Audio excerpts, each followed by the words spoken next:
కబ్జాదారుల ఆట కట్టించాం, వేల కోట్ల విలువ చేసే ప్రభుత్వ భూముల్ని ఆక్రమణల నుంచి విడిపించాం. ఇది ప్రతి ఆపరేషన్ తర్వాత హైడ్రా అధికారుల రిపీట్ డైలాగ్. అయితే హైడ్రా యాక్షన్ చేపట్టిన వెంటనే అంతే స్థాయిలో బాధితుల నుంచి రియాక్షన్ ఉంటుంది. లేటెస్ట్గా శేరిలింగంపల్లి మండలంలో చేపట్టిన హైడ్రా కూల్చివేతలపై పలు నిర్మాణ సంస్థలు భగ్గుమంటున్నాయి. ప్రైవేట్ భూముల్లో చేపట్టిన నిర్మాణాల్ని హైకోర్టు ఆర్డర్స్ని కూడా లెక్క చేయకుండా పట్టించుకోకుండా హైడ్రా అధికారులు కూల్చేశారు అని మండిపడుతున్నారు. రంగారెడ్డి జిల్లా శేర్లింగంపల్లి మండలం కానామెట్లో హైడ్రా మరోసారి భారీ ఆపరేషన్ నిర్వహించింది.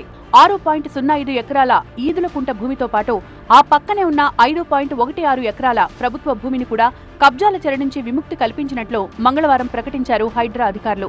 అలాగే గండిపేట మండలం కొత్త చెరువు ఎగువ ప్రాంతాన్ని కబ్జా చేయాలనే రియల్టర్ల ప్రయత్నాలకు బ్రేకులు వేసినట్టు చెప్పారు. 2 చోట్ల ఫెన్సింగ్ వేసి దాదాపు 4,000 కోట్ల విలువైన భూమి కబ్జాల పాలవకుండా రక్షించినట్లు ప్రకటించింది హైడ్రా. అయితే హైడ్రా ప్రకటనని తీవ్రంగా తప్పుపడుతున్నాయి కొన్ని నిర్మాణ సంస్థలు. కోర్టు ఆదేశాలను పట్టించుకోకుండా తమ నిర్మాణాలను హైడ్రా అధికారులు అక్రమంగా కూల్చివేశారని ఆరోపిస్తున్నారు ఎన్విఎన్ కన్స్ట్రక్షన్స్ ప్రతినిధులు. కూకట్పల్లి సర్వే నెంబర్ 1003 నుంచి 1006 వరకు హైడ్రా కూల్చివేతలు చేపట్టింది. అయితే ఆ భూమిని 9,27 లక్షలు చెల్లించి 2008లోనే క్రమబద్ధీకరణ చేయించుకున్నామని చెప్తున్నారు ఎన్విఎన్ కన్స్ట్రక్షన్స్ ప్రతినిధులు. ఆ భూమిలో చెరువు, శిఖం ప్రభుత్వ భూమి లేదని హైకోర్టు తేల్చిందని, కోర్టు ఆదేశాలను హైడ్రా అధికారులు ఉల్లంఘించారని చెప్తోంది ఎన్విఎన్ కన్స్ట్రక్షన్స్. ఇది clear land, urban land ceiling, మేము ఎగ్జెంప్టెడ్ ల్యాండ్ జీవో ఇచ్చారు, అన్ని ఇచ్చారు.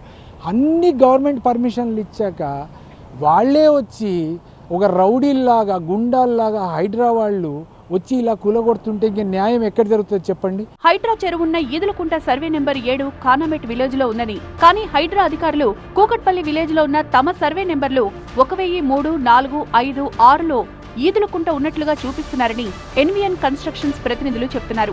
ప్రైవేట్ స్థలాన్ని అక్రమంగా స్వాధీనం చేసుకుని ప్రభుత్వ భూమి అంటూ బోర్డులు పెడుతున్నారని మండిపడ్డారు. హైడ్రా కమిషనర్, పురపాలక శాఖ ప్రిన్సిపల్ సెక్రటరీలపై హైకోర్టులో కోర్టు ధిక్కరణ పిటిషన్ వేస్తున్నామన్నారు ఎన్విఎన్ కన్స్ట్రక్షన్స్ ప్రతినిధులు. గవర్నమెంటే హైకోర్టులో అఫిడవిట్ ఫైల్ చేసింది. దీంట్లో వాటర్ బాడీ లేదు, చెరువు లేదు, ఏమీ లేదు. ఇది యుఎల్సీ ల్యాండ్ 1003 to 6 కుకట్పల్లి విలేజే. దీంట్లో ఏం ఇష్యూస్ లేవని గవర్నమెంటే కౌంటర్ ఫైల్ చేసింది హైకోర్టులో ఎవరో కేసేస్తే. సుప్రీంకోర్టు వరకు వెళ్లి టైటిల్ క్లియర్ అయిన 13.17 ఎకరాల ప్రైవేటు భూమిలో ఎలాంటి ముందస్తు నోటీసులు లేకుండానే 100 మందితో కూల్చివేతలు చేపట్టారని వాపోతున్నారు ఎన్విఎన్ కన్స్ట్రక్షన్స్ ప్రతినిధులు. 6.5 కోట్ల రూపాయలు చెల్లించి జీహెచ్ఎంసీ నుంచి నిర్మాణానికి అనుమతులు తీసుకోవడంతో పాటు ఇరిగేషన్ డిపార్ట్మెంట్, కలెక్టర్ ఇచ్చిన ఎన్ఓసీలు కూడా తమ దగ్గర ఉన్నాయంటోంది NVN constructions. Edulakunta Kukatpally village లో లేదని, ఉంటే గవర్నమెంట్ ల్యాండ్ రెగ్యులరైజేషన్ చేస్తారా అని ప్రశ్నిస్తున్నారు. జీహెచ్ఎంసీకి 6.5 crores మనీ కట్టి జీహెచ్ఎంసీ వాళ్ళు పర్మిషన్స్ ఇచ్చారు. ఇంకా ఇరిగేషన్ ఎన్ఓసీ ఉంది, కలెక్టర్ ఎన్ఓసీ ఉంది. దౌర్జన్యంగా వితౌట్ ఎనీ అసలు వాళ్ళకు మాకు నోటీస్ లేదు, ఏమీ లేదు. ఇంకా హైకోర్టులో ఒక ఆర్డర్ కూడా తీసుకున్నాం వీళ్ళ అగేన్స్ట్ నాట్ టు ఇంటర్ఫియర్ అని. అది చూపించాము నిన్న.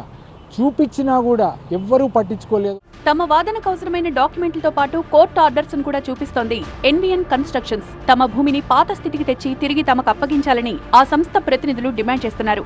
మరి ఈ వ్యవహారంపై హైడ్రా ఏ విధంగా స్పందిస్తుందో చూడాలి.